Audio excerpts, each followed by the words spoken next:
Assalamualaikum warahmatullahi wabarakatuh. Good afternoon guys, how are you? I hope all of you are fine. Ketemu lagi dengan saya di The Madris Angel. Pada kesempatan kali ini kita akan melanjutkan pembelajaran leksikografi kita. Tapi untuk kali ini kita akan lebih fokus ya, yaitu kita fokus untuk membahas tentang aspek-aspek internal yang ada dalam sebuah kamus. Mudah-mudahan materi ini akan bermanfaat bagi kalian, terutama yang sudah tidak sabar lagi untuk segera menulis, menyusun, dan memproduksi kamus sendiri. Oke, tetap semangat dan tetap fokus. Welcome to my YouTube channel, The Madris Angel. Selamat datang di channel YouTube saya, Madris Angel. Pada kesempatan kali ini kita akan melanjutkan kegiatan belajar leksikografi. Adapun topik kita kali ini adalah the internal structure of dictionary, struktur internal dari kamus. Dengan saya sebagai pemandu, saya Iqbal Nurul Azhar. Saya adalah staf pengajar di program studi sastra Inggris, jurusan Ilmu Sosial dan Ilmu Budaya, Fakultas Ilmu Sosial dan Ilmu Budaya Universitas Trunojoyo, Madura. Adapun subtopik kita kali ini hanya satu, yaitu the internal structures of dictionary entries, struktur internal dari entries yang ada di dalam kamus. Guys, berbicara tentang kamus, seakan-akan kita itu membicarakan sesuatu yang sedikit menipu ya. Seakan-akan kita itu melihat seperti kita itu melihat gunung es. Gunung es itu kan begitu. Tampilannya itu di luar ya, yang terlihat oleh mata kita itu kecil, tetapi di bawah air itu terdapat akarnya yang luar biasa luas. Kamus itu demikian guys. Jadi apa yang kita lihat terkait dengan kamus, yaitu buku yang di dalamnya kumpulan kata, itu seakan-akan memang terlihat simple, semua orang bisa membuat. Tapi jangan salah guys, untuk menciptakan, menyusun, membuat kamus itu ada banyak hal yang terlibat di situ. Susahnya minta ampun. Sama seperti kita tadi membicarakan gunung es ya. Kesannya itu simpel, tetapi ketika kita telusuri bagaimana proses pembuatan kamus, susahnya atau kompleksitasnya itu luar biasa tinggi.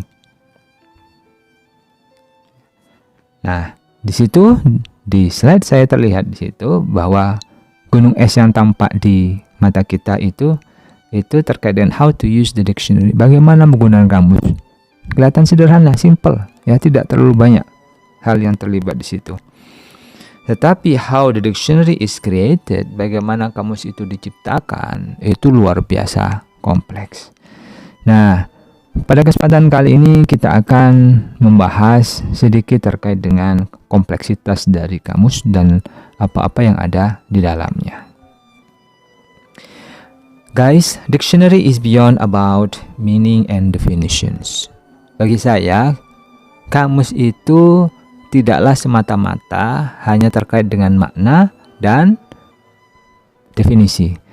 Jadi, ketika kita membuat kamus, kita membaca kamus, tidak hanya sekedar kita itu membahas tentang makna, belajar tentang makna, membuat hal-hal berkaitan dengan makna, atau juga berhubungan dengan bagaimana kita menuliskan definisi atau membaca definisi atau belajar definisi, tetapi jauh di luar itu. Jadi kita ketika belajar kamus, belajar membuat kamus, membaca kamus, memahami kamus, ada banyak hal yang terlibat di situ. Kira-kira apa saja yang terlibat di dalamnya? Yang pertama adalah explore the lexicons. Jadi hal-hal yang terlibat di dalam kamus bagian pertama itu adalah eksplorasi dari leksikon atau eksplorasi dari kata. Misalnya ada satu kelompok kata di situ. Ada contohnya di situ ya guys ya. Skirts and dresses ya. Di dalam dua kata tadi, kelompok kata tadi itu ya, ada frase di situ. Itu ternyata ada beberapa kata lain yang dipayungi oleh itu. Seperti misalnya ada kata ball gowns di situ ya, ada kata kaftans, ada kata yang lain di situ. Ya, bahkan di dalam bahasa Indonesia pun juga ada kata sarung itu ternyata dipayungi oleh dua pasang kata itu ya. Jadi skirts and dresses. Nah, dari sini kita bisa melihat bahwa ketika seseorang sedang membuat kamus atau seseorang sedang belajar kamus, pada dasarnya dia itu sedang mengeksplorasi dari kata. Ya, kata apa misalnya yang dia sedang lihat, dan saat itu juga dia sedang mengeksplorasi kata itu. Kata apa yang sedang akan digarap oleh seorang leksikografer, dan pada saat itu juga dia sedang melaksanakan eksplorasi terkait dengan kata itu. Selanjutnya adalah ketika seseorang mengerjakan kamus, demikian juga ketika seorang belajar satu kosakata dalam kamus, pada dasarnya dia itu belajar tentang sejarah, learn about history, sejarah. Ya, tentu saja sejarah yang berhubungan dengan kamus, karena di dalam kamus banyak sekali kosakata yang juga dijelaskan asal muasalnya. Oke. Seperti contoh misalnya di situ ada kata bambu di situ. Ternyata dijelaskan bahwa bambu di situ originsnya adalah Malay, katanya, berarti dari bahasa Melayu. Kemudian juga a Dravidian language. Nah, diasumsikan ya atau diestimasi bahwa kata bambu juga mungkin asal muasalnya berasal dari bahasa Dravidia. Demikian juga itu penjelasan ya terkait sejarah yang dicantumkan oleh Collins. Oleh Oxford Dictionaries, oleh kamus Oxford itu berbeda, guys. Ya, disebutkan bahwa kata bambu di situ ya late 16th century itu diperkirakan muncul ya masuk dalam kamus ya kamus bahasa Inggris dan dikenal oleh orang Inggris sekitar abad 16-an. Kemudian dibawa oleh from Dutch ya from Dutch bambus, berasal dari kata bambu yang merupakan bahasa Belanda. Tapi ternyata setelah ditelusuri, orang Belanda pun itu yang menggunakan kata bambu, ternyata kata bambu itu bukan merupakan kata asli bahasa Belanda, tapi ternyata orang Belanda meminjam ya kata bambu itu dari bahasa Melayu, yaitu orang-orang atau wilayah yang bisa jadi mungkin pernah dijajah oleh Belanda. Nah, Melayu merujuk kepada entitas bambu itu dengan kosakata mambu. Di bahasa Melayu ada kata mambu menurut Oxford, kemudian setelah itu dipinjam atau diintegrasikan oleh orang-orang Belanda dalam bahasa Belanda, akhirnya muncul kata bambu. Nah, kemudian kata bambu itu dipopulerkan oleh orang Belanda ke seantero Eropa sampai kemudian masuk ke wilayah Inggris, dan oleh orang Inggris kemudian diintegrasikan ke dalam kosakata mereka. Akhirnya muncullah kata bambu seperti yang kita jumpai di dalam kamus Collins and Oxford.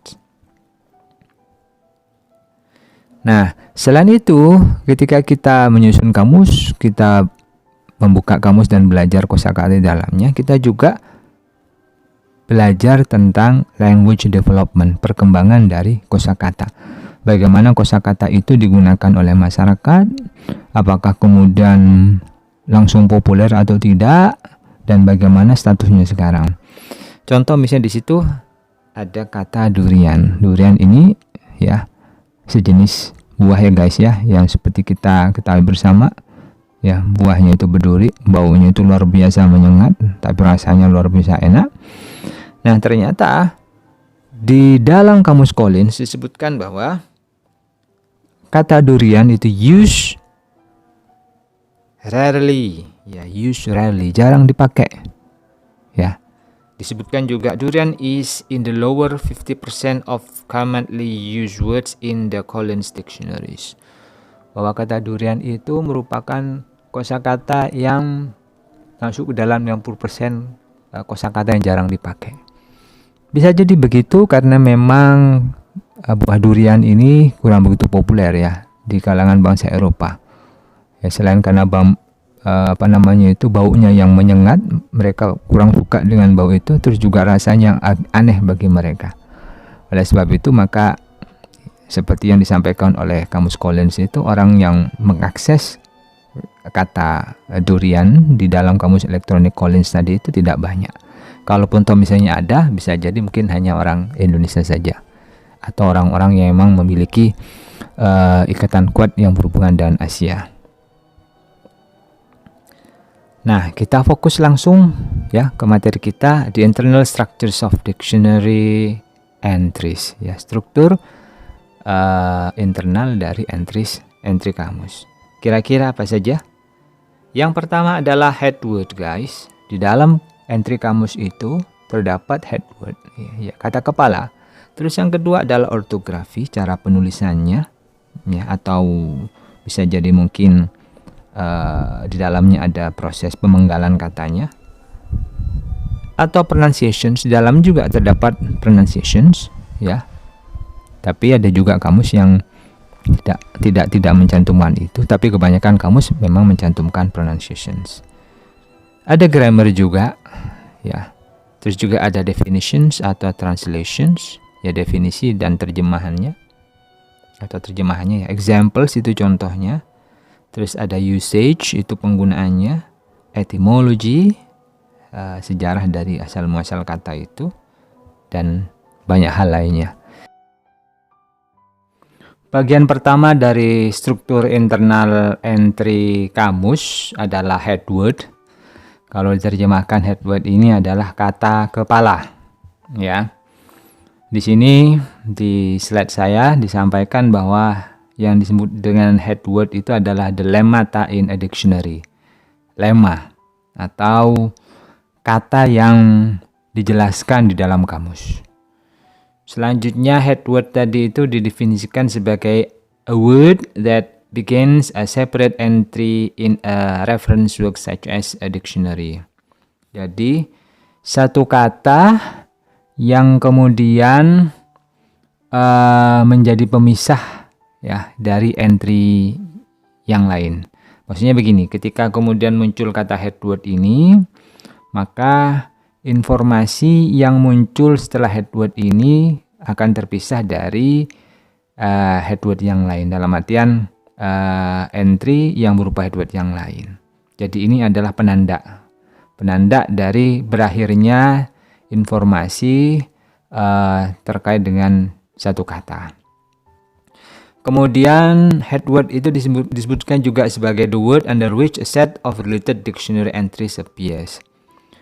Disebutkan bahwa head word tadi adalah satu kata yang mana setelah itu kemudian akan muncul entry-entry yang berhubungan dengan kata itu.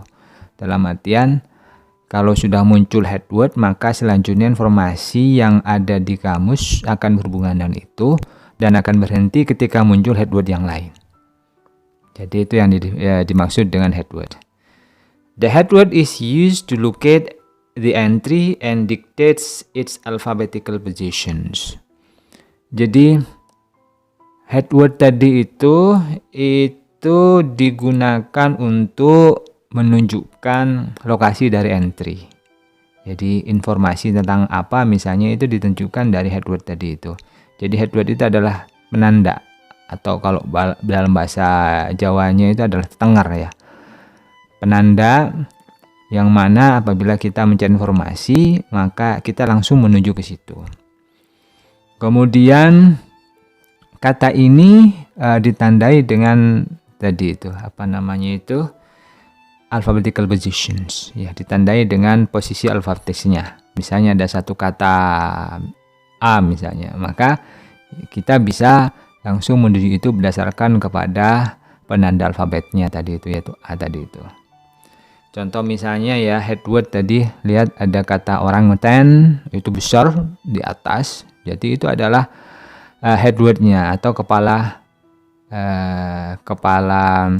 kepalanya, ya, kata kepalanya.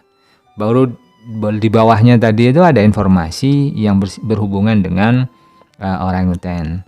Nah, informasi itu merujuk kepada orangutan yang kecil-kecil tadi, kayak misalnya noun, kemudian ada countable, terus ada keterangan a large ape, misalnya animal like a monkey with red and brown hair and long arms. Di situ, ya, disebutkan ada definisi large ape, ya, kera yang besar di situ, sejenis kera, ya. with red and brown hair, dengan rambut yang merah dan coklat, dan lengan yang panjang. Nah, itu semua adalah entry yang merujuk kepada orangutan. Entry ini kemudian akan berhenti apabila kemudian muncul head word yang lain setelahnya atau di bawahnya. Jadi itu yang dimaksud dengan head word. Selanjutnya adalah orthografi. Nah, apa itu orthografi? Orthografi adalah the set of norms that regulate spelling conventions. Ya, orthografi adalah satu set dari norms aturan yang mengatur konvensi ejaan. Jadi misalnya kayak orangutan, bagaimana cara nulis orangutan tadi itu masuk dalam orthografi. Tidak hanya itu, ada beberapa kamus yang juga ada kayak semacam tanda pemisah silabelnya di situ. Jadi ada beberapa bahkan mungkin ya beberapa banyak kamus di situ ya, yang di situ ketika pertama kali menuliskan entry langsung ditandai dengan diikuti dengan ortografi dalam bentuk cara penggalan dari kata itu. Ya. Nah, ada beberapa pertanyaan terkait dengan ortografi. Ini some questions about orthography. Disebutkan, should inflections be included as the lemmata? Nah, apakah kemudian infleksi atau tambahan pada kata itu apakah harus dimasukkan ke dalam lemma tadi itu? Nah, kalau misalnya kemudian ditambahkan, ini juga akan berimbas pada ortografinya, guys. Karena pasti sistemnya akan berbeda. Ya, apalagi kemudian ketika inflection tadi menjadi head word. Nah, itu juga ada pertimbangan-pertimbangan khusus di situ, cara menuliskannya. Kemudian, should old spelling be included as the lemmata? Apakah ejaan-ejaan yang lama itu juga harus dimasukkan sebagai lemma ya, sebagai entry? Contoh Indonesia kan kita punya ejaan yang lumayan banyak ya, ada sekitar 4, ejaan Suwandi, ejaan Van Ovischen, dan seterusnya ya. Kalau misalnya ada kamus ya dalam bahasa Indonesia yang kemudian mencantumkan ejaan-ejaan lama itu, pasti perlakuannya akan sedikit berbeda dengan kamus yang umum ya, seperti Kamus Besar Bahasa Indonesia.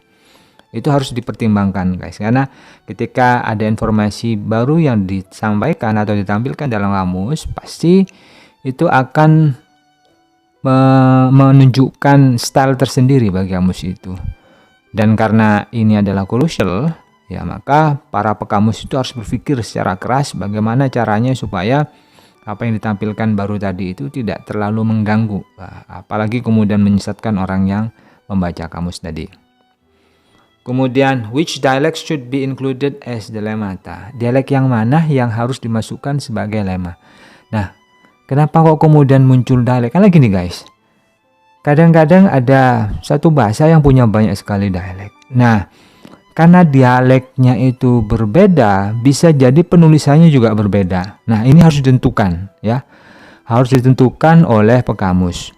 Pekamus punya dua alternatif. Yang pertama, dia bisa menentukan satu dialek ya sebagai dialek yang digunakan di dalam kamusnya. Atau yang kedua, dia ya harus menampung semua dialek, dengan catatan ya dia harus repot untuk menampilkan itu semua. Tidak boleh kemudian ada satu yang tertinggal, harus ditampilkan semuanya. Ya, tapi bisa juga mungkin ya pekamus dengan alasan tertentu tidak menampilkan dialek yang banyak itu, bisa jadi mungkin karena faktor keterbatasan. Nah, itu harus disampaikan di bagian pengantar, guys ya, di bagian introductory chapter, biasanya di bagian depan ya, entah itu preface atau di introductions biasanya ada di situ. Oke, dan terakhir, which dialect should be represented as the standard? Nah, ini juga harus, andai kata misalnya semuanya dimasukkan, dialek-dialeknya termasuk juga ortografinya, maka harus ditentukan mana yang menjadi standar. Kalau tidak ada standar, pengguna itu pasti akan bingung. Ini mau pakai yang mana juga di antara tulisan-tulisan yang dimunculkan dalam kamus itu. Jadi itu kesulitannya ya bagi pekamus. Kadang-kadang pekamus itu bagaikan harus makan buah si malakama. Kalau misalnya dia itu memilih satu dialek, misalnya dijadikan sebagai standar, khawatirnya orang-orang yang punya dialek yang berbeda bisa-bisa protes. Tapi kalau misalnya tidak begitu, dia pasti akan kesulitan karena semua dialek yang berada dalam tataran bahasa tadi itu harus diakomodir dan itu pasti menyusahkan. Tidak hanya pekamus sendiri itu repot untuk istilahnya menampung ya terkait dengan variasi itu, tapi juga dia itu harus repot untuk karena bahasnya di belakang banyak guys. Yang pertama ejaan, terus yang kedua phonetic transcription-nya juga harus dijelaskan di situ. Nah, itu bagian ortografi. Ya. Selanjutnya adalah pronunciation. Many dictionaries offer a guide to pronunciation of the head words, especially dictionaries of language such as English, where the relationship between orthography and phonetics is not entirely regular. Nah, banyak kamus yang menawarkan panduan terkait dengan pengucapan ya guys ya. Pengucapan dari head word-nya tadi itu. Khususnya kamus-kamus yang besar ya, misalnya seperti bahasa Inggris ya. Kenapa kok harus bahasa Inggris? Kenapa kok misalnya bahasa Prancis misalnya? Khusus bahasa Inggris ya guys ya. Karena bahasa Inggris itu kadang antara tulisan dan pengucapan itu berbeda. Makanya harus ditulis pronunciation-nya itu. Kalau enggak begitu, orang bisa salah-salah. Beda dengan bahasa Indonesia, kamus bahasa Indonesia itu agak sedikit konsisten ya, regular ya. Jika huruf apa misalnya ketemu dengan huruf apa akan bunyi seperti ini, mudah ditebak. Tapi kalau bahasa Inggris, pronunciation-nya itu kadang susah untuk ditebak. Makanya harus dituliskan pronunciation-nya supaya orang yang belajar bahasa Inggris jadi paham, oh ternyata kata ini dipronounce seperti ini. Two major questions that the lexicographer must address: which transcription system to use and which accent to represent. Nah, terkait dengan pronunciation, lexicographers itu juga harus mempertimbangkan dua aspek. Yang pertama adalah sistem transkripsi yang mana ya yang harus digunakan. Di dunia itu ada banyak guys transkripsi itu. Ya, orang-orang linguistik ya, orang-orang yang bergelut dalam bidang linguis, mereka punya sistem. Orang-orang yang lain misalnya juga di bidang yang lain, mereka juga punya sistem yang berhubungan dengan ejaan, dan itu harus ditentukan kira-kira mau pakai yang mana. Kadang di dalam satu bidang pun misalnya orang-orang linguistik ya, mereka juga kadang-kadang bervariasi dalam menentukan simbol yang merepresentasikan suara di dalam bahasa-bahasa, dan itu juga kadang membuat pekamus itu jadi bingung. Tapi andai kata pekamus itu punya background yang bagus dalam bidang phonetics and phonology, pasti yang kayak begini tidak akan membuat susah. Dia tinggal memutuskan saja mana yang terbaik, dan di bagian depan, di bagian pengantar itu harus diceritakan kenapa kok harus dipilih transkripsi yang seperti itu. Kemudian which accent to represent, aksen yang mana di situ. Kan bisa jadi aksennya itu ada banyak ya. Mempronounce satu kata aksennya banyak, itu harus ditentukan. Supaya apa? Supaya nanti orang jadi paham, oh ternyata aksennya standar macam kayak begini ya. Supaya kemudian kalau semuanya dipasarkan kepada pembaca, aksennya kan akhirnya jadi susah guys. Setidak-tidaknya pembaca itu jadi paham, oh kalau pengen dikatakan standar harus mengucapkan seperti ini, dan pembaca atau pengguna kamus itu pasti akan berlomba-lomba untuk bisa mengikuti aksen standar itu. Nah, contoh misalnya di situ ya, yang Cambridge Dictionary ada kata batik di situ. Coba lihat bacanya itu batik ya, batik. Untuk yang United Kingdom, kemudian yang US juga batik ya. Tapi untuk yang Collins ada beda ya. Di situ ternyata malah ya stressingnya itu ada di bagian belakang, batik ya. Nah, tapi untuk yang kedua itu yang US itu batik ya, batik. Jadi itu adalah cara dari kamus itu untuk memberikan bantuan kepada para pengguna atau pembaca bagaimana caranya mempronounce. Tiap kamus punya style yang berbeda bergantung pada ya background dari para pembuatnya, sekaligus juga mereka itu punya madhab di bidang apa misalnya. Dan background itu akan membantu mereka untuk membuat sistem terkait dengan pronunciations yang ada di kamus mereka. Selanjutnya ada grammar. How detailed should the grammar information be? Ada pertanyaan di situ. Sedetail apa sih ya informasi grammar yang berkaitan dengan head word tadi atau entry atau lemma tadi itu seharusnya disajikan? Nah, itu harus dijawab itu apakah mau secara detail atau tidak. Tapi kebanyakan guys, kamus-kamus itu ya guys ya, informasi terkait dengan tata bahasanya itu seputar ini. Yang pertama adalah word class indication, ya, penunjuk dari kelas kata. Contoh part of speech ya, apakah nouns misalnya ya, ataukah verb misalnya, ataukah adverb, adjective, terus apalagi nih, pronoun ya, terus ada interjection misalnya ya. Jadi kebanyakan kamus itu untuk grammarnya itu yang banyak sekali terlihat. Terus selanjutnya adalah indication of whether a verb is transitive or intransitive. Kadang juga ada kamus yang ketika kemudian diberi label verb ditambah keterangan apakah transitif atau intransitif. Nah, ini supaya pembaca jadi paham, oh ternyata kata ini kalau transitif pasti butuh objek guys ya. Ya, kata kerja yang transitif pasti butuh objek. Kalau kata kerja yang intransitif pasti tidak butuh objek. Itu juga akan membantu sekali bagi orang yang pertama kali belajar bahasa tersebut. Selanjutnya etc. ya, dan banyak hal di situ. Bisa jadi kadang ya noun sering kita jumpa ya, noun misalnya ada tulisan you misalnya sama si. You itu uncountable, sedangkan C-nya itu countable. Nah, informasi yang seperti itu guys, itu yang berhubungan dengan grammar, tata bahasa yang saya maksud di sini. Nah, contoh bambu di situ guys ya. Di situ ada dikasih lingkaran bambu, kemudian di situ ada noun, ya countable, tapi juga ternyata bisa menjadi uncountable, ya bergantung kepada konteksnya. Oke. Nah, example from the corpus. Kalau ditanya example from the corpus ya, diambil contoh dari corpus berarti ini menarik guys. Seingat kita, setahu kita yang namanya bambu itu kan bisa dihitung ya. 1 bambu, 2 bambu. Ternyata di situ ada uncountable. Nah, kok bisa muncul uncountable? Informasinya ternyata dilihat dari corpus. Banyak ternyata di contoh-contoh yang ada di internet atau di buku-buku, ternyata yang namanya bambu itu uncountable guys. Nah, itu kalian bisa mengamati itu melalui penggunaan software yang bisa menampilkan informasi terkait dengan korpus ya, yang berhubungan dengan kosakata bambu tadi itu. Kira-kira bambu itu apakah bisa dihitung atau tidak? Kalian bisa menggunakan itu untuk membantu kalian.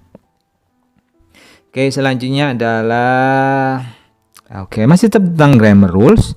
What is the preposition of the word different? Nah, ini juga ada tambahan terkait dengan grammar guys. Gini, ada kalanya kita ketemu dengan satu kata yang mana kata itu kemudian melekat erat dengan kata yang lain. Nah, permasalahannya adalah kadang penutur satu bahasa itu mereka tidak sama di dalam membuat pelekatan dua kata itu. Contoh ada kata different ya, different. Nah, setelah kata different itu enaknya dikasih apa ya? Ternyata muncul 3 opsi di situ ya, different from, different to, different than. Kalau di bahasa Indonesia ya, kalau dalam bahasa Indonesia kadang kita menyupai, apalagi orang Indonesia ya, pelajar Indonesia yang menulis bahasa Inggris, kita sering menyupai different with. Ya, different with, it is different with bla bla bla. Nah, kalau di kamus ternyata kata different with itu tidak dikenali guys. Berarti ini masih belum diterima ya secara luas. Mungkin dianggap aneh, tapi di kalangan mahasiswa Indonesia, apalagi mahasiswa saya itu banyak, saya sering jumpai kayak gitu. Dan bolak-balik saya itu suka koreksi ya. Ini jangan different with ya, ganti yang lain lah, different from. Karena apa? Karena different with itu kurang begitu familiar. Oke. Nah, kita lihat di situ ya. Ternyata different from, different to, and different than itu juga ya, meskipun bervariasi, ada 3 variasi. Ternyata mereka punya pendukung masing-masing loh guys. Contoh misalnya di United States, different from, ternyata banyak. Mereka paling banyak menggunakan kata different from. Ya. Terus juga nomor 2-nya adalah different than. Di Kanada different from, oke, paling banyak. Nomor 2-nya different than. Nah, terus Australia different from. Nah, ternyata yang paling banyak digunakan adalah different from. Sedangkan yang paling sedikit digunakan di sini kalau kita lihat adalah different than. Tapi bukan berarti kemudian different than itu menjadi tidak laku. Ternyata ada banyak sekali ya orang yang menggunakan itu, meskipun mungkin di dalam keterangan kamus itu diberi keterangan bahwa kata ini merupakan kata yang kurang diterima, tetapi ada ketapinya, banyak orang pakai. Pasti ada keterangan di situ. Nanti di belakang diberikan penjelasan. Contoh, di Colin Kobil Dictionary on CD-ROM 2006 di situ ada different, ya. Ada keterangan di situ pemakaiannya ya secara tata bahasa ini. If two people or things are different, they are not like each other in one or more ways. Jadi ini penjelasan terkait dengan masalah kata different tadi itu. Tapi contohnya di sini, London was different from most European capitals. Nah, if he would attended music school, how might things have been different? We have totally different views. Nah, terkait dengan itu, ternyata di Collins itu komis ini menggunakan different from. Tapi in British ada keterangan lagi guys di sini. In British English, people sometimes say that one thing is different to another. Some people consider this use to be incorrect. Nah, di British English ya, orang-orang kadang juga menggunakan kata different to meskipun ini dianggap tidak betul. Ya. Contoh misalnya, my approach is totally different to this. Ya. Atau to his ya. My approach is totally different to his. Jadi, kalau di atas tadi different from, yang di bawah itu different to. Nah, yang terakhir yang di bawah, paling bawah tadi, people sometimes say that one thing is different than another. Nah, this use is often considered incorrect in British English, but it is acceptable in American English. Di British English, different than itu tidak diterima, tetapi di Amerika ini diterima. Ini di Colin Kobil. Jadi kita harus dewasa ya. Jika menjumpai fenomena kebahasan yang seperti ini, kalau kita terlalu strict mengatakan different than salah, bisa jadi mungkin ada banyak orang yang nggak sepakat karena ternyata mereka menggunakan kata different than. Ya, tetapi kalau saya sebaiknya kita pilih yang mayoritas saja lah. Kita pilih yang different from ya, bukan different than. Atau at least different to. Ya. Di Oxford Advanced Learners Dictionary 9th edition 2015 kata different tadi ya di situ. Nah, malah ada 3 langsung disebutkan ya. Different from, different to, different than, somebody or something. Dijelaskan, not the same as somebody or something, not like somebody or something else. American English is significantly different from British English. Nah, British English, American English ya. Inggris, ya bahasa Inggris Amerika is significantly different from British English. Sangat berbeda. Dipakai different from ya daripada Inggris yang dituturkan oleh orang-orang British ya atau orang-orang UK sana. Sedangkan British English di sini menggunakan kata different to daripada different from. It is very different to what I'm used to. Nah, muncul ya pasangan kata different to. North American English, ada bahasa Inggris yang dituturkan oleh orang-orang Amerika Utara menyebutkan bukan different from atau different to, but different than. He saw he was no different than anybody else. Jadi ini adalah variasi penggunaan. Dan kita harus, sekali lagi saya katakan, kita harus dewasa menyikapi ini. Oke. Ada definitions ya, definition selanjutnya. Ya, selanjutnya bagian dari struktur internal dari entry kamus adalah definitions, definisi. Tentu saja dalam kamus pasti ada definisinya ya guys ya. Dan definisi dari tiap kamus itu berbeda-beda. Kita bisa melihat di kata batik di situ ya. Di situ saya tidak akan menjelaskan secara detail. Intinya begini, kalau kita lihat di contohnya itu ya, batik itu ada yang mengatakan sebuah method, sebuah metode, ada yang mengatakan sebagai sebuah proses, ada yang mengatakan sebagai sebuah cara, dan seterusnya. Tiap kamus punya style yang berbeda di dalam mendefinisikan satu kata ya, antara satu dengan yang lainnya. Kalian pastinya juga punya style itu. Nah, gini guys, saya akan selalu mengatakan bahwa dunia leksiografi ini tidak akan pernah mati. Kenapa begitu? Selama manusia hidup pasti akan ada kosakata baru yang muncul. Itu yang pertama. Terus yang kedua, ya, kosakata itu akan selalu berubah tiap babakan masa. Jadi zaman sekarang kosakata yang ngetren ini bisa jadi mungkin 10 tahun lagi gak ngetren, ganti kosakata yang lain. Dan ada perubahan, mesti ada perubahan kelas kata di situ. Yang pertama jadi noun berubah jadi verb misalnya, atau noun misalnya hilang, yang nounnya jadi hilang, verbnya malah muncul, atau dua-duanya, atau bahkan mungkin menjadi kelas kata yang lain. Itu bisa jadi. Dan selanjutnya adalah gini, setiap orang itu kan punya style di dalam menyusun kamus ya. Jadi karena setiap orang punya style dalam menyusun kamus, nah stylenya itu pasti akan berbeda antara satu dan yang lain. Nah, dengan adanya ini, maka saya berani menjamin bahwa sampai kapanpun orang yang buat kamus itu tidak akan pernah sama antara satu dengan yang lainnya. Ya, kamus satu dengan kamus yang lainnya itu pasti akan berbeda. Karena tiap orang punya style, punya selera tersendiri untuk menyampaikan informasi, punya gaya sendiri di dalam mendefinisikan, termasuk yang kita bahas pada saat ini, yaitu tentang definisi. Ya, ada yang orang yang stylenya itu kaku misalnya. Dari awal itu dia mengatakan batik istilah bla bla bla bla bla misalnya, dimulai dengan kata istilah. Ada yang mengatakan langsung to the point, proses misalnya. Ada yang paham bahwa yang namanya batik itu adalah sejenis method misalnya. Nah, setiap orang itu punya gaya masing-masing guys, seperti itu. Jadi pede aja kali ya. Kalian harus pede, temukan style kalian ya di dalam mendefinisikan kamus. Karena apa? Sekali lagi, setiap orang punya style yang berbeda-beda dalam mengaktualisasikan pikiran mereka dalam bentuk kamus.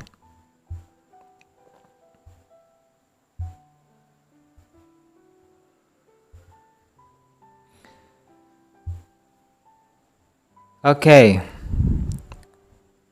Translation, ya, terjemahan. Kita masih tetap membahas tentang definisi guys ya. Nah, hati-hati terkait dengan definisi, karena kadang-kadang kalau kita terburu-buru, misalnya gini, ketemu dengan kata, kemudian kita hanya tahu cuma sepotong-sepotong karena kita taunya itu aja, bisa jadi mungkin kita akan terjebak ke dalam sebuah kesempitan ya guys ya. Karena kadang-kadang gini, kalau kita hanya mengandalkan otak kita, hanya mengandalkan insting kita terkait dengan satu kata, belum tentu insting kita itu atau otak kita itu mampu untuk menjelaskan fenomena kata tadi itu. Karena begini, kata itu kan banyak guys. Terus yang kedua, penggunaan juga luas. Bisa jadi mungkin menurut kita satu kata penggunaannya cuma untuk ini, ternyata di tempat lain penggunaannya malah banyak. Nah, seperti kasus ini loh guys. Ada kata down, ya, down. Down itu, ya, kata down itu ya, kalau diterjemahkan artinya turun. Cuma masalahnya guys, kita tidak bisa mengatakan bahwa yang namanya down itu ya turun dari atas ke bawah langsung ya, yang sifatnya itu adalah vertikal ya, atas ke bawah. Ternyata kata down sendiri dalam kamus itu tidak selalu atas bawah. Enggak, tak bisa jadi mungkin agak sedikit miring, atau bisa jadi mungkin malah daunnya itu malah tidak turun, horizontal. Nah, ada pertanyaan di sini, which one is down? Ya, di antara tanda panah tadi itu manakah yang merepresentasikan kata down, yang turun tadi itu? 1, 2, atau 3? Oke. Down the tree. Nah, kalau ini jelas ya guys ya, turun ya. Dari atas ke bawah. Ini sifatnya adalah vertical ya. Tapi bagaimana dengan kata down the stairs? Kan tidak turun lalu ke atas ke bawah guys. Tapi ini kan agak miring kan? Tidak kemudian secara vertikal, tapi agak miring ke bawah gitu ya. Oke. Jadi tidak langsung atas bawah tapi agak miring. Bagaimana dengan down the aisle? Nah, ini malah tidak ada turunnya guys. Malah jalan di tengah ini. Tuh. Jadi hati-hati ya ketika kita mendefinisikan satu kata. Cara paling selamat ketika mendefinisikan kata itu adalah usahakan kita menemukan konteks aslinya. Ya, entah itu di dalam surat kabar, di dalam buku, di internet. Nah, karena berhubung zaman sekarang sudah canggih guys, maka kita bisa menggunakan software ya untuk pengumpul korpus supaya nanti kita ini jadi paham, oh ternyata data kita ini tidak hanya seperti itu, tapi ada banyak sekali jenisnya. Oke, korpus zaman sekarang itu merupakan sebuah keniscayaan dan wajib bagi leksikografer untuk menggunakan itu. Termasuk kalian guys ya. Oke. The down the street. Nah, ini down the street. I walk down the street. Masa kita turun? Yang namanya down the street itu malah ya tinggal jalan begitu. Oke, malah tidak ada turunnya sama sekali, malah lurus ini. Oke. Saya kasih tulisan besar di sini. Definition should be based on the context. Definisi harus berdasarkan kepada konteks. Jangan hanya berdasarkan kepada hawa nafsu kita ya guys ya. Tidak bisa guys, kita kemudian menggunakan kemampuan kita ya secara individu untuk mendefinisikan banyak sekali kata. Pasti kita akan ketemu kata-kata yang kita sendiri bisa jadi mungkin belum familiar dengan itu. Oke. Nah, example selanjutnya adalah contoh ya. Contoh. Jadi di dalam kamus itu kadang juga terdapat contoh yang membantu proses penjelasan dari head word ya. Jadi ada contoh-contoh yang menjelaskan head word tadi itu. Nah, in scholarly historical dictionaries such as Old English Dictionary, examples of words in use are cited from literature with date, author, and other bibliographical details. Ya, disebutkan ya di dalam kamus yang klasik-klasik tadi itu ya. Examples itu banyak diambil dari literature, dari karya sastra di situ. With date, dengan tanggal-tanggalnya juga dijelaskan guys ya. Dengan author, penulisnya juga, other bibliographical details, bahkan mungkin bibliografi secara detail itu juga muncul di situ. Nah, nowadays with the easy availability of machine readable corpus evidence, such examples are usually chosen from authentic texts rather than invented by the lexicographers, but still careful selection is needed to avoid the risk of giving examples that are taken from eccentric or high-flown literary usage. Oke. Nah, di zaman sekarang guys ya, dengan adanya kemajuan teknologi. Nah, dengan adanya juga korpus, maka contoh-contoh itu makin mudah didapat.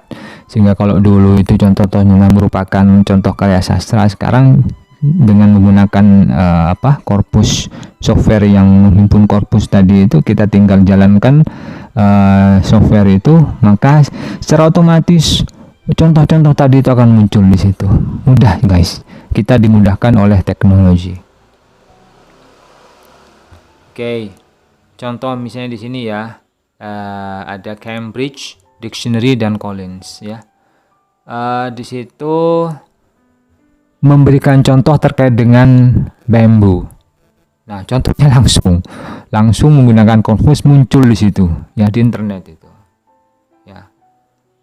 Di examples of bamboo, These examples are from external sources. Klik bla bla bla. Nah, langsung diklik muncul ke teks orisinalnya.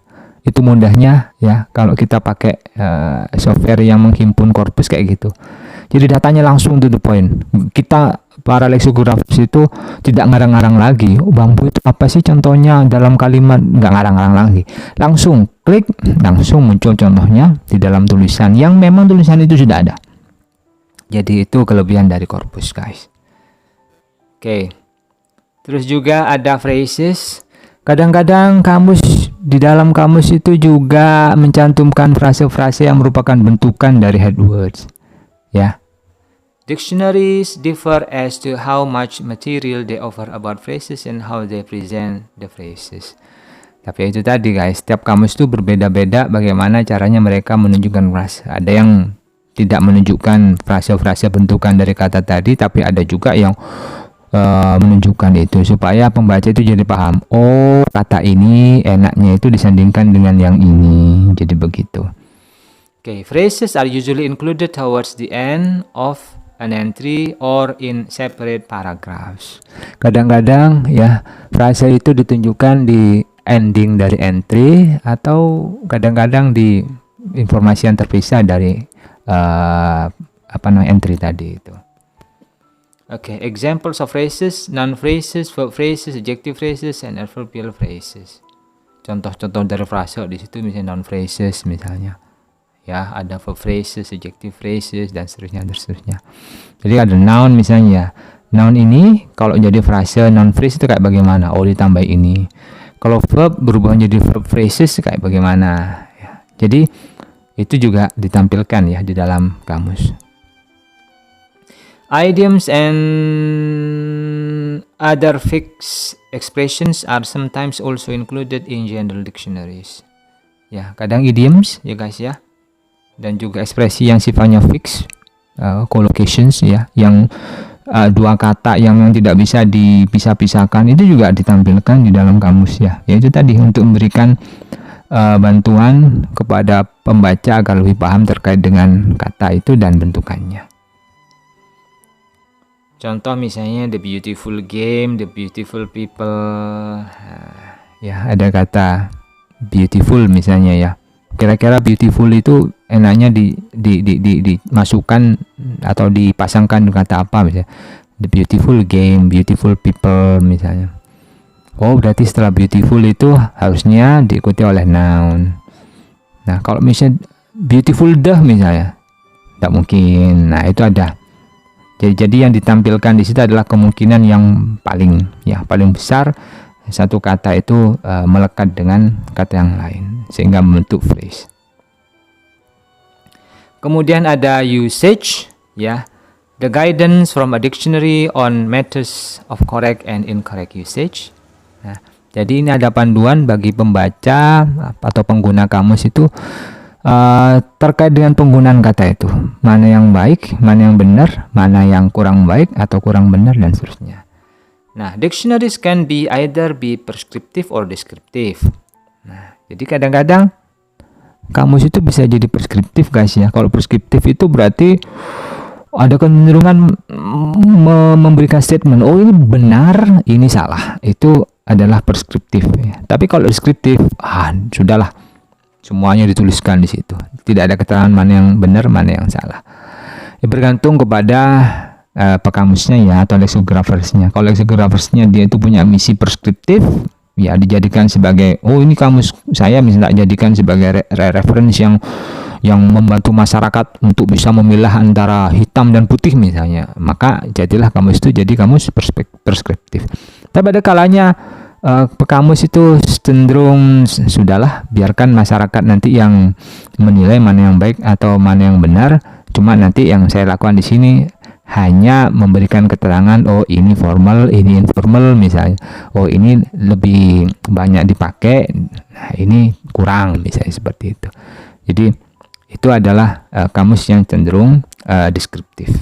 Nah, di situ ada penjelasan prescriptive lexicography based on normative attitudes as to how a language or language variety should be used rather than the facts observed about its usage. Preskriptif itu terkait dengan masalah bagaimana bahasa itu sebaiknya dilakukan, benar dan salah. Sedangkan deskriptif based on the observed facts about the language or language variety rather than attitudes and how it should be used. Sedangkan deskriptif adalah bagaimana bahasa itu ya digunakan oleh masyarakat. Ya, banyak benda, kurang berterima benda, seperti itu. Jadi itu perbedaan preskriptif dan deskriptif. Ini sebenarnya sudah saya jelaskan guys ya di bagian pengantar awal terkait dengan leksikografi, definisi leksikografi, definisi terminografi, leksikografi itu masuk yang mana misalnya. Itu di awal sudah. Bagian selanjutnya dari struktur internal dari entry kamus adalah etimologi, yaitu yang berhubungan dengan asal muasal dari kata. Di slide saya disebutkan bahwa bilingual dictionaries and dictionaries for foreign learners do not normally say anything about etymologies, word histories, or obsolete senses. Di situ dijelaskan bahwa kamus yang bersifat bilingual dan kamus-kamus yang ditujukan untuk pembelajar asing itu normalnya tidak mencantumkan informasi yang berhubungan dengan etimologi dan juga sejarah dari kata dan hal-hal yang sifatnya obsolete atau klasik atau usang ya. Kenapa demikian? Karena memang pada dasarnya kamus-kamus untuk pembelajar asing itu membantu mereka untuk memahami arti kata dalam bahasa yang ada di kamus itu. Jadi tidak perlu informasinya itu sangat detail seperti tentang sejarah, tentang asal muasal kata dan seterusnya, karena pembelajar asing tidak butuh itu. Oleh sebab itu, yang berhubungan dengan etimologi ini biasanya hanya muncul di kamus yang sifatnya itu monolingual atau satu bahasa saja. Ya, ambil contoh misalnya di sini ya ada kamus Collins di situ dan juga kamus Oxford Dictionaries terkait ya ada satu kosakata yang dijelaskan itu bambu ya. Disebutkan di situ bahwa kata asal dari bambu ini adalah Malay ya, menurut kamus Collins itu bahasa yang menjadi cikal bakal lahirnya kosakata bambu dalam bahasa Inggris itu adalah bahasa Melayu. Ditambahkan di situ ada penjelasan Dravidian language ya. Ada pula asumsi bahwa kata bambu ini juga berasal dari bahasa Dravidia. Nah, menurut kamus Oxford ya, bahwa kata bambu ini pertama kali muncul in late 16th century ya, di sekitar abad 16 akhir. Kata bambu itu mulai dikenal oleh orang Inggris. Disebutkan di situ jadi from Dutch ya, from Dutch language. Kata bambu itu berasal dari bahasa Belanda. Nah, setelah dilacak kembali asal muasal kata bambu itu yang ada di bahasa Belanda, diketahui bahwa ternyata orang Belanda mengadaptasi kata bambu melalui bahasa Melayu yaitu kata mambu. Jadi bahasa Melayu ada istilah mambu yang merujuk kepada tanaman tadi itu. Kemudian oleh orang Belanda dirubah ya sesuai dengan kebiasaan linguistik mereka, akhirnya berubah menjadi kata bambu. Kemudian kosakata itu menyebar ya, diperkenalkan ke seantero Eropa sampai juga akhirnya ke Inggris ya. Kemudian orang Inggris akhirnya menjadi familiar dengan kosakata itu dan masuklah kosakata bambu itu ke dalam kamus bahasa Inggris. Ya. Ini ada contoh yang detail terkait dengan entry yang ada di dalam kamus ya. Ini kamusnya adalah Collins Scoville English Dictionary for Advanced Learners, the 4th edition 2003. Ya, ada kamus Collins Scoville ya, yang edisi keempat tahun 2003. Di bagian atas itu ya, kan ada kata stair di situ, itu adalah head word ya, head word. Kemudian di samping kanannya ada penjelasan, ada staring di situ. Nah, itu terkait dengan grammar, tata bahasa ya. Terus di bawahnya juga ada informasi di situ ya, berhubungan dengan grammar ada verb, status dari stare di situ adalah verb, sedangkan staring itu adalah present. Kemudian ada definisi juga di situ ya. If you stare at someone or something, you look at them for a long time. Itu adalah definisi ya. Jadi karena susah ya untuk menjelaskan bahwa stare adalah sejenis kegiatan bla bla bla, akhirnya kemudian langsung dibuatkan istilah yang berhubungan dengan kata kerja yang sifatnya praktis. Jika Anda ya menatap, stare itu artinya menatap ya. Jika Anda menatap seseorang atau sesuatu, maka Anda itu melihatnya dalam jangka waktu yang lama. Nah, itu adalah definisi stare. Langsung dengan contoh ya. Kemudian example-nya di dalam konteks yang sebenarnya ya, konteks yang nyata ada Tamara stared at him in disbelief, shaking her head ya, and so on. Di situ ya, bla bla bla bla bla. Itu adalah contoh ya terkait dengan penggunaan kata stare di situ. Tamara menatap padanya ini dengan pandangan mata yang tidak percaya, shaking her head, dan menggeleng-gelengkan kepala. Itu juga ada grammar di situ ya. Ada V di situ sebelah kanan dari contoh Tamara tadi itu. Nah, di bagian bawah itu ada phrase di situ ya. Ya, bagaimana kata stare itu kemudian berinteraksi dengan kata lain ya. Sehingga akhirnya ketemu dengan kata stare out ya. Berarti ini adalah bisa dikatakan idiomatic expressions ya. Jika tidak idiomatic expressions bisa jadi mungkin collocations. Nanti kalian cek di buku ya yang berkaitan dengan phraseology di situ, apakah stare out itu masuk idioms atau collocations. Oke. Ada contoh lain dari Longman Exams Dictionary 2006 ya. Di situ ada disinterested. Disinterested itu sebagai head word. Kemudian grammarnya ada penjelasannya. Pas di setelah disinterested itu ada keterangan adjektif di situ. Ada pronunciation juga ya. Bagaimana cara mengucapkan disinterested. Ada definitions ya. Ada 2 definisi di situ. Able to judge a situation fairly because you are not concerned with gaining any personal advantage from it. Jadi itu adalah definisinya. Ada lexical relation ya. Ada sinonimnya di situ ya. Ya. Sinonimnya di situ ada objective, impartial, unbiased. Nah, itu adalah lexical relationsnya. Nah, ini menarik guys ya karena lengkap juga di situ ya. Ini berhubungan dengan materi kita sebelumnya tentang lexical relations.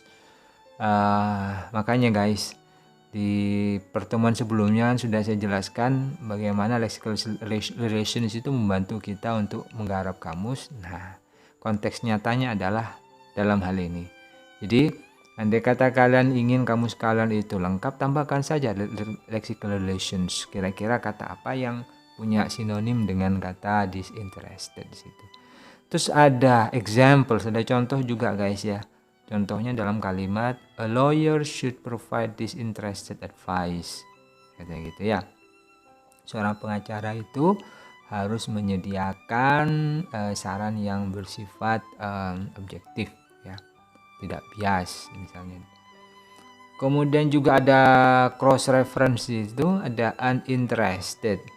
Nah, uninterested itu kalau sudah ada keterangan cross reference itu berarti kalian diminta untuk mencermati atau membuka entry yang berhubungan dengan kata ini. Di situ akan ada keterangan dan kemungkinan besar keterangan yang berhubungan dengan uninterested tadi itu punya hubungan dengan disinterested. Ya. Jadi ini adalah contoh bagaimana entry dalam kamus itu disusun di dalam kamus. Kalian nanti akan mengerjakan hal seperti ini ya. Tapi jangan khawatir, semua pekerjaan itu akan sempurna jika kalian berpengalaman di situ ya. Mungkin di awal-awal kalian akan kesusahan misalnya ya untuk mendefinisikan, kemudian juga mencari contoh, tapi lama-kelamaan seiring dengan waktu ketika kalian sudah terbiasa untuk mengerjakan itu, apalagi kalian punya device yang membantu kalian seperti misalnya software yang berhubungan dengan korpus, kalian pasti akan bisa melewati fase-fase awal ini dengan baik dan akan menjadi seorang lexicographer yang bagus. Thank you. Itu saja mungkin yang bisa saya sampaikan, guys. Intinya bahwa apapun kesulitannya, ya andai kata kalian itu punya semangat dan mau belajar untuk bisa mengembangkan horizon kalian atau memperluas cakrawala kalian yang berhubungan dengan lexikografi, kalian pasti akan bisa mendapatkan hasil yang maksimal. Hai guys, gimana dengan materi tadi? Mudah-mudahan kalian paham semua ya. Oke, jadi itu adalah informasi yang saya pikir sangat bermanfaat bagi kalian, terutama yang sudah mulai melangkah lebih maju lagi untuk mulai menyusun entry kalian. Mudah-mudahan dengan adanya pemaparan materi tadi, kalian menjadi semakin percaya diri, dan ketika kalian mulai menyusun entry kalian menjadi komplit, komprehensif, dan layak untuk dinikmati oleh orang banyak. Semoga kalian tetap semangat di dalam menekuni lexikografi, dan saya tunggu produk kamus kalian. Sampai jumpa. Assalamualaikum warahmatullahi wabarakatuh.